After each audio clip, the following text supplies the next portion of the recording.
जनतेचा अधिकारनामा जाणीव हक्काची या न्यूज चॅनलमध्ये आपले स्वागत आहे। शहराला शुद्ध व मुबलक पाणी देण्यासाठी मी आणि पालकमंत्री मिळून योग्य मार्ग काढून इचलकरंजीकरांना न्याय दिला जाईल अशी ग्वाही उपमुख्यमंत्री अजित पवार यांनी दिली। यंत्रमाग व्यवसायाला पुन्हा उभारी मिळावी यासाठी लवकरच कॅबिनेट मंत्रिमंडळाची बैठक घेऊन अडचणी ठरणाऱ्या तांत्रिक अडचणी दूर करून त्याचबरोबर शहराला शुद्ध व मुबलक पाणी देण्यासाठी मी आणि पालकमंत्री मिळून योग्य मार्ग काढून इचलकरंजीकरांना न्याय दिला जाईल अशी ग्वाही उपमुख्यमंत्री अजितदादा पवार यांनी दिली। येथील राष्ट्रवादी काँग्रेस पार्टीच्या राष्ट्रवादी भवन या नूतन कार्यालयाचे उद्घाटन आणि कार्यकर्त्या मेळावा मार्गदर्शन करताना उपमुख्यमंत्री पवार बोलत होते। अध्यक्षस्थानी कोल्हापूर जिल्ह्याचे पालकमंत्री हसन मुश्रीफ हे होते।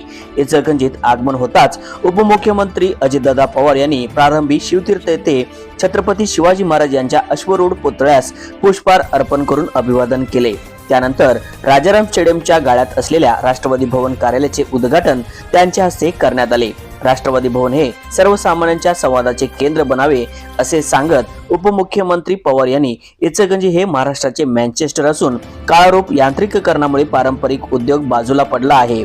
वीज दर सूत दरातील वाढीने अडचणी असल्याने त्यातूनही मार्ग काढला जाईल। इंदिरा गांधी सामान्य रुग्णालयात आवश्यक स्टाफ ही दिला जाईल। मुख्यमंत्री माझी लाडकी बहीण ही योजना पूर्ण अभ्यासाती मांडली आहे। 2 महिन्यासाठी 6000 कोटीची तरतूद केली असून 17 ऑगस्टला 1,30,00,000 भगिनींच्या खात्यावर रक्षाबंधनाची भेट जमा होणार आहे। ही योजना कायमस्वरूपी असणार असून हा भाऊ कोणत्याही भगिनीला वाऱ्यावर सोडणार नाही असे सांगितले। अध्यक्षस्थानावरून बोलताना पालकमंत्री हसन मुश्रीफ यांनी इचलकरंजी शहरात एका बाजूला प्रस्थापित आणि दुसऱ्या बाजूला विस्थापित आहे। विठ्ठल चोपडे यांनी मजबूतीने पक्ष संघटन केले आहे। राज्य शासनाने सर्वसामान्य शेतकरी व महिलांसाठी अनेक योजना आणल्या आहेत, त्या तळागाळात पोहोचवून गोरगरीब सोबत घेऊन काम करावे, सर्वांनी मिळून असे कार्यरत राहावे। अजितदादा तुमच्या पाठीशी हिमालयासारखे ठामपणे उभे असतील असे सांगितले। शासनाच्या सर्वच योजना अखंडितपणे राहण्यासाठी कचाकच बटन दाबा असे आवाहनही यावेळी केले। स्वागत महिला जिल्हा अध्यक्षा सौ माधुरी चव्हाण यांनी केले। प्रास्ताविकता इचलकरंजी शहर जिल्हा अध्यक्ष विठ्ठल चोपडे यांनी केले। यंत्रमाग व्यवसायाला वीज सवलतीसाठी असलेले नोंदणीची अट रद्द करावी, वस्त्रोद्योगाला बूस्टर मिळावा की त्याचा लाभ कामगारांनाही मिळावा, तसेच स्वतंत्र कामगार कल्याणकारी महामंडळाचे स्थापन करावे। इचलकरंजीला 4-5 दिवसातून पाणी असल्याने शुद्ध व मुबलक पाणी मिळण्यासाठी सुळकुड दूधगंगा पाणी पुरवठा योजनेत मार्ग काढावा। शहरात अनेक झोपडपट्ट्या असून त्याच्या पुनर्वसनासाठी योजना सुरू करावी। पुरवठा कार्यालयातील आवश्यक रिक्त पदांनी मंजुरी देऊन ती तत्काळ भरावीत।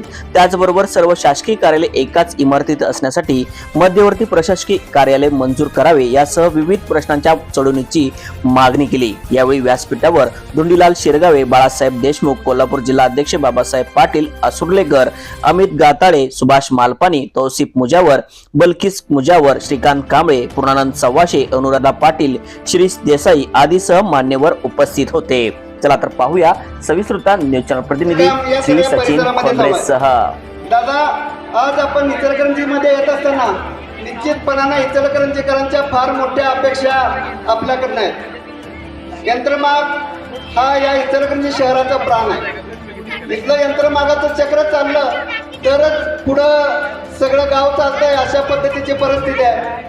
साधा 1904ला या ठिकाणी पहिला यंत्रमाग आला आणि त्यानंतर या महाराष्ट्राचं मँचेस्टर म्हणून या इचलकरंजीला ओळखायला लागले। त्याच्या उद्घाटनाच्या करता आणि त्याला जोडून एक मेळावा जे मी आपल्या सगळ्यांच्या समोर संबोधित करतो, त्या मेळावा हा आयोजित केला ते आपल्या सगळ्यांचे सहकारी विठ्ठलराव चोपडे। भारत देशातल्या तमाम भारतीयांना अभिमान वाटेल अशा पद्धतीनं हर घर तिरंगा, जम्मू काश्मीर पासून कन्याकुमारी पर्यंत सगळ्या उभ्या भारत देशात या अभियानाची सुरुवात आपण केलेली आहे। ते चांद्यापासून बांद्यापर्यंत सुरक्षित आहोत, त्याचं कारण जवान तुमच्या माझ्या करता, तुमच्या माझ्या भारत मातेचं रक्षण करण्याच्या करता सीमेवर लढतात। आणि आपल्या सगळ्या भारतीयांना हा तिरंगा एक स्फूर्ती देतो, प्रेरणा देतो, एक मोठा इतिहास त्याच्या मागे आहे। पुढाकार घेऊन सर्वांगीण विकासाची टिकटिक 24 तास अखंडित अशा पद्धतीचं काम करण्याचा त्यांनी मनोदय त्या ठिकाणी व्यक्त केलेला आहे। हे कार्यालय पक्षाच्या नेत्यांच्यासाठी, पदाधिकाऱ्यांच्यासाठी, कार्यकर्त्यांच्यासाठी एक संवादाचं केंद्र बनावं. या परिसरातील, माझ्या इचलकरंजी परिसरातील येणाऱ्या नागरिक बंधू भगिनींना त्यांची मतं, विचार, तक्रारी, अडचणी, गाऱ्हाणी मांडण्याचं, त्या सोडून घेण्याचं हक्काचं ठिकाण बनावं, अशा प्रकारचा विनंती आणि अपेक्षा राष्ट्रवादी काँग्रेस पक्षाचा राष्ट्रीय अध्यक्ष म्हणून मी करीन. जनतेचा अधिकारनामा जाणीव हक्काची या न्यूज चॅनलला लाईक, शेअर व सबस्क्राईब करण्यास विसरू नका व सदैव रहा अपडेट.